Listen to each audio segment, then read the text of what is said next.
Logo após o descobrimento em 1419, na Madeira são ensaiadas muitas atividades comerciais para o mundo português em expansão.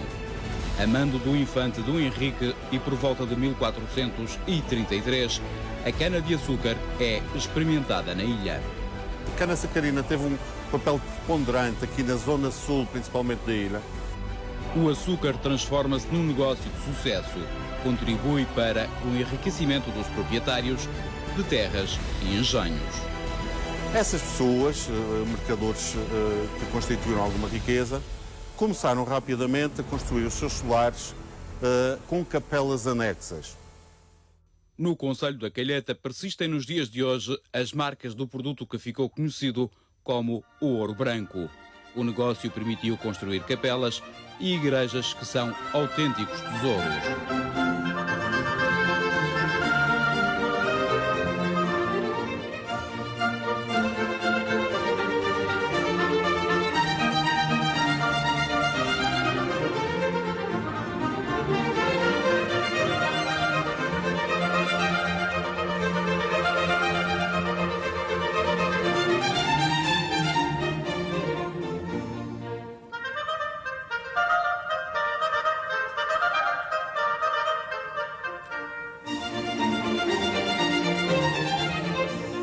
Há uma coisa que caracteriza o património artístico, religioso da Calheta, mas não só da Calheta, que é um gosto e uma encomenda qualificada.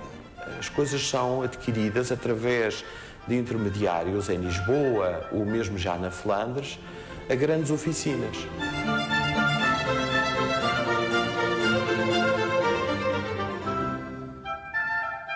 Desde o início da produção do açúcar foram estabelecidos postos de cobrança de direitos, também chamados de calhetas. Daí o nome Calheta, não a devir só da situação de ser um porto de um bom ancoradouro, que eram as chamadas as caretas, que tinham um calhau rolado miudinho e que os barcos podiam atracar, mas também esses postos aduaneiros que eu falei se denominarem calhetas. A Calheta, enquanto concelho a sul-oeste da Madeira, vivia um período áureo efetivamente ligado ao cultivo da cana-sacarina, e essa relação com o sector primário, com uma atividade primária de produção, teve depois repercussões e implicações efetivamente na construção e edificação de um património rico do ponto de vista cultural. Com o ouro branco aparecem os homens abastados e a Vila da Calheta ganha fama nacional e uma elevada estima do rei Dom Manuel I. Dom Manuel tinha uma autêntica predileção sobre o concelho da Calheta, tanto que nos documentos escritos por ele em relação à Calheta, a denominava como a minha muito amada Vila da Calheta. Para a Calheta são feitas importações de obras de arte da mais alta qualidade, sobretudo da escultura e da pintura. A fertilidade dos terrenos e o clima contribuem para a multiplicação das casas senhoriais com capelas anexas. Entre os mais antigos povoadores da Calheta contam-se um filho e uma filha de João Gonçalves Zarco. Uma das primeiras paragens do descobridor da Madeira foi o Arco da Calheta. Uma terra que começou aqui junto ao mar, junto a estas encostas e esta escarpa, junto ao mar, junto às linhas de água, onde se poderia efetivamente tirar bons produtos através do cultivo e onde se afundaram muitos morgadios. No Arco da Calheta, os investigadores identificaram as ruínas da primeira capela, a Capela de São Brás. Teria então um capelão que serviria Câmara de Lobos, Ribeira Brava e também Ponta de Sol e o Arco. O que quer dizer que nos princípios da colonização, nos anos de 1425, já teríamos aqui uma capela e um capelão ao serviço desta capela. No sítio da Estrela, junto à Estrada Regional 101, ainda são visíveis as ruínas da capela de Nossa Senhora da Estrela. Só temos notícia desta capela em 1479. Mas como era já uma intenção de João Gonçalves Arco construir uma capela com este orago e que os seus filhos seriam também as pessoas responsáveis por este espaço, todos os seus filhos, como diria João Gonçalves Arco, pensamos que poderá ter uma origem mais recuada. Desta capela saiu apenas intacta a escultura em madeira de Nossa Senhora da Estrela, uma obra da Escola Flamenga de Malines do século XV, que pode ser admirada no Museu de Arte Sacra do Funchal. Junto ao local onde foi erguida a capela de Nossa Senhora da Estrela, resistem no tempo as marcas de um passado longínquo, a Quinta da Estrela. Pensamos que numa primeira fase, o solar que cá encontramos hoje, que é conhecida como a Casa das Pimentinhas, seria ainda parte integrante deste senhorio, que não seria o que se vê hoje, mas uma coisa mais diminuta. Este edifício tem toda a importância, uma vez que foi aqui que praticamente nasceu a careta. A parte civil da careta, digamos assim, nasce exatamente aqui. Aqui é a sede do Morgadio da Estrela, o primeiro Morgadio da Estrela, e a primeira paróquia da Careta da Estrela foi exatamente aqui.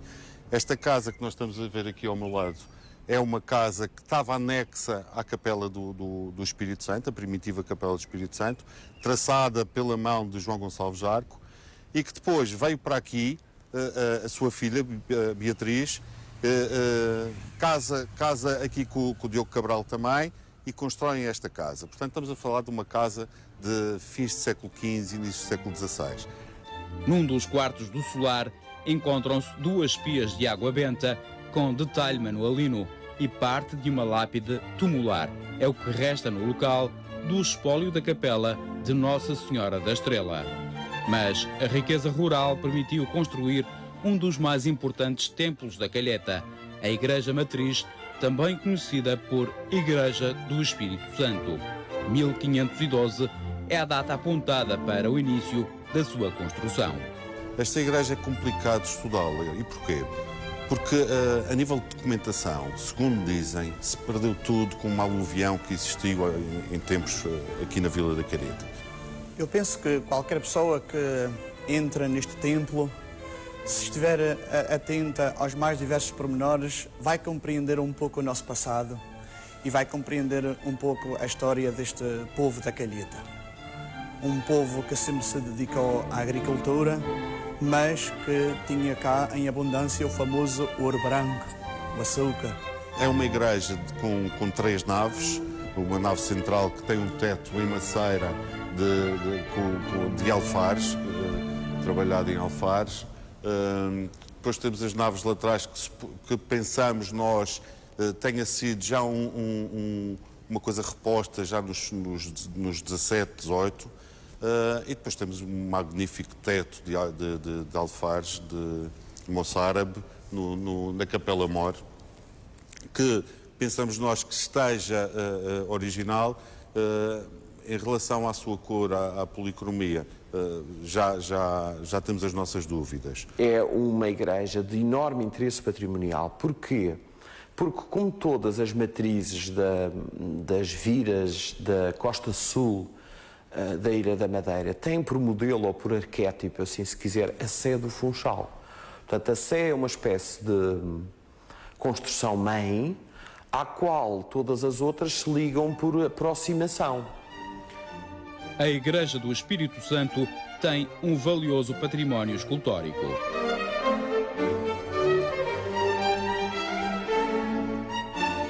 Como, por exemplo, os apóstolos que estão aqui nesta bancada, já uma coisa do século XVII, transição para o XVIII, é uma última saia, com as figuras todas elas de vulto, muito bem concebidas, também foram alvo de restauro. A paróquia não tinha fundos suficientes para o restauro dos apóstolos, porque são quase 2.000 euros o restauro de cada imagem. E então desafiei o povo a que se conservasse este património, que é em madeira de cedro. O retábulo mor é ladeado por 2 painéis laterais. São 2 cópias dos volantes de arte flamenga. Os originais estão no Museu de Arte Sacra. Neste momento até vão ser substituídas as 2 reproduções que lá existem. São 2 volantes do desaparecido retábulo da Igreja Matriz da Calheta. São 2 pinturas extraordinárias de uma oficina de Antuérpia, do início do século XVI, e que representam uma cena da Anunciação. A Igreja Matriz da Calheta guarda um valioso património de ourivesaria religiosa, de onde se destaca a cruz processional de estilo gótico, uma naveta de 1611 e uma cruz em prata de 1676. Culturalmente rica é também a Capela dos Reis Magos. Situada no Estreito da Calheta, tem no seu interior um retábulo-mor com um painel escultórico único. Representa a adoração dos Reis Magos. Trata-se de um tríptico escultórico com a adoração dos Reis Magos de cerca de 1520 da escola de Anvers. É uma preciosa peça de talha com delicada ornamentação gótica, alinhavada ao centro com figuras esculpidas. O Padre Eterno ao topo, ladeado de anjos, e na base a Virgem com o Menino, rodeada de 8 figuras, onde se inclui os Reis Magos, os cavalos, etc. Lateralmente, o retábulo é enquadrado com volantes, representando nos anversos os doadores Francisco Almeida Gouveia e sua mulher Isabel Afonso de Azevedo. E é um exemplo único na Madeira, que é uma capela que está completamente íntegra. Portanto, é uma pequenina e modesta capela que, desde em termos arquitetónicos até à estrutura retabular, permanece, apesar de pequenas alterações, absolutamente intacta. É uma capela de nave única, no estilo gótico tardio, que em princípio terá sido construído por volta dos anos 1529. Também a Capela de Nossa Senhora do Loreto é uma das mais valiosas do concelho. Esta capela é instituída por Pedro Gonçalves da Câmara. Pedro Gonçalves da Câmara era o neto de João Gonçalves Jarco, que casou com Dona Joana Dessa. Esta senhora, Dona Joana Dessa, que muita gente fala e muitas vezes também se desconhece esse nome, a maior parte da população aqui na Calheta desconhecia esse nome. Trata-se de uma senhora que foi a camareira-mor da Dona Catarina de Habsburgo. Dona Catarina de Habsburgo era casada com Dom João III. Portanto, daí já se consegue ver a importância dos fundadores desta capela. Esta capela foi erguida em 1510, por volta do ano 1510, tal como eu referi, pelo Pedro Gonçalves da Câmara, e foi uma capela anexa à sua moradia. Julga-se que por aqui, nesta zona, haveria um extenso morgadio.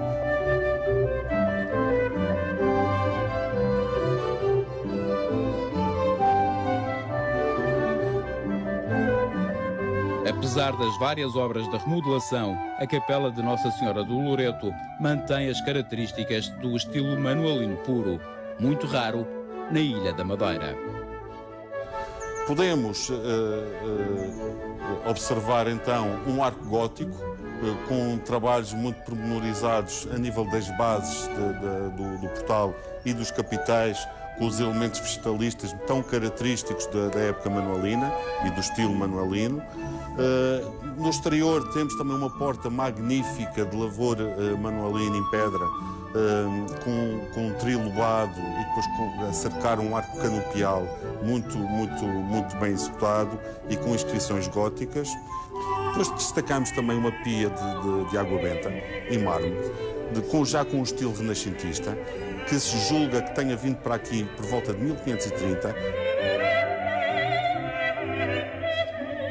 É um teto mudejar um pouco com mão popular, não podemos comparar, por exemplo, com o que existe na nossa Sé Catedral do Funchal, nem mesmo com a Capela-Mor da Igreja Matriz da Calheta, a Igreja do Espírito Santo, mas tem a sua particularidade de ter está pintado em tons de azul e branco.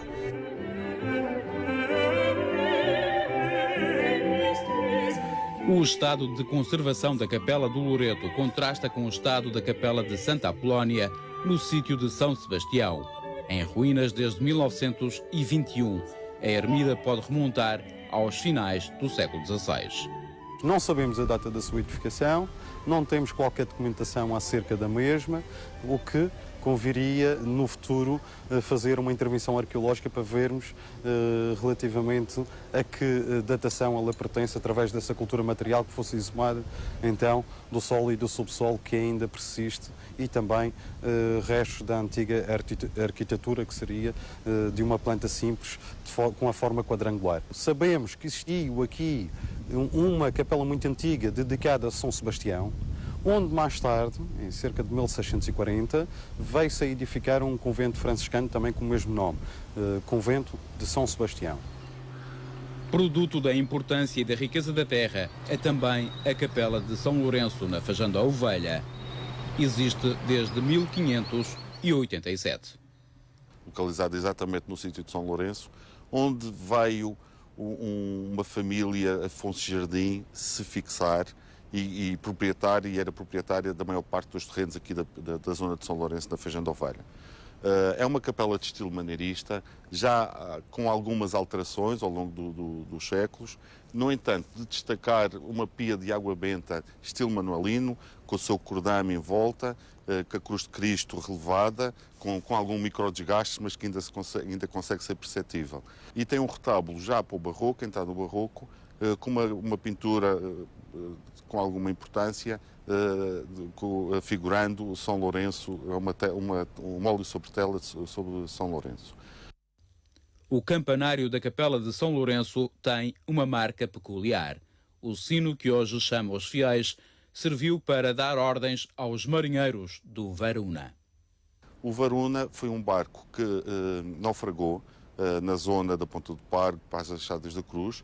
Era um iate de luxo, propriedade de um multimilionário Higgins, um americano, e que vinha das Bermudas, passou por cá pela zona, numa noite de tempestade invernosa. Histórias de mar, de piratas e corsários marcam ainda o Jardim do Mar. As ruínas do engenho estão circunscritas por muralhas, já investigadas pelos historiadores. Não há dúvida nenhuma que é uma estrutura militar. É uma estrutura militar em que vemos as ameias, como já disse, as canhoeiras, que é de fácil visualização. Pensaríamos que estávamos perante, no início, de algo que foi a vigia e que pudesse posteriormente ter sido reestruturada neste sítio, mas não foi, efetivamente. E porquê? Porque descobrimos que existia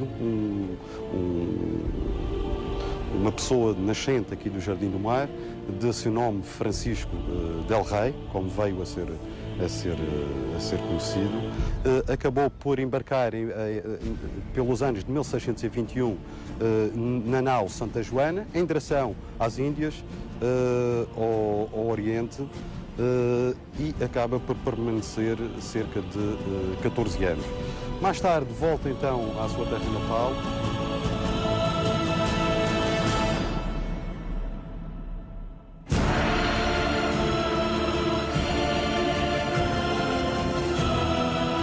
Este comandante Francisco del Rey dedicou-se ao corso nos mares a sul da Madeira e acabou por ficar no Jardim do Mar, uma localidade marcada pelo isolamento. As únicas acessibilidades faziam-se por veredas muito perigosas devido às quedas de rocadas.